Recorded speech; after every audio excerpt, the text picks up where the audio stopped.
Pawpaw told me a couple of times that when he was working in a foundry in St. Louis, he always kept a half pint of snake medicine in his pocket and took a swig off it off and on to help ward off the pain and heat and the slow march of time. Foreman knew about it, but he didn't pay it no mind, long as a man did his job. He worked in that hellhole 5 years to support his family. Eventually, the snakebite medicine didn't work anymore. The job, the days, slowly became one big incurable ache. So he tore up roots and set out for Kentucky. Became a carpenter, a moonshine man, a gardener. Kentucky was a breath of fresh air.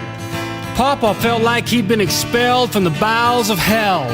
And no man goes unscarred from a place like that, he said. Years later, he blamed the foundry exclusively for his oncoming bronchitis as he lit another cigarette and cursed them damn doctors.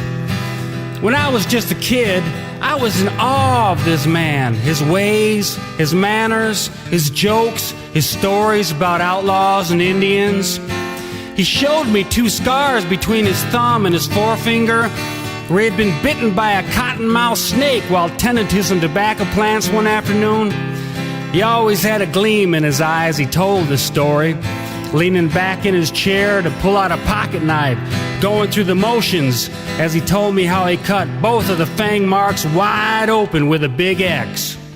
Then whipped off his belt, lashed it onto his upper arm, gripping the loose end between his teeth to pull it up tighter, while whipping out a bottle of his Saturday afternoon national holiday, Memorial Day, Happy Birthday, Happy New Year whiskey.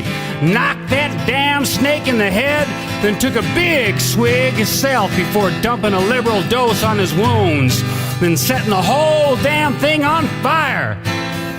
My jaw would drop and eyes pop wide open. "You set your hand on fire?" "Yep," he said.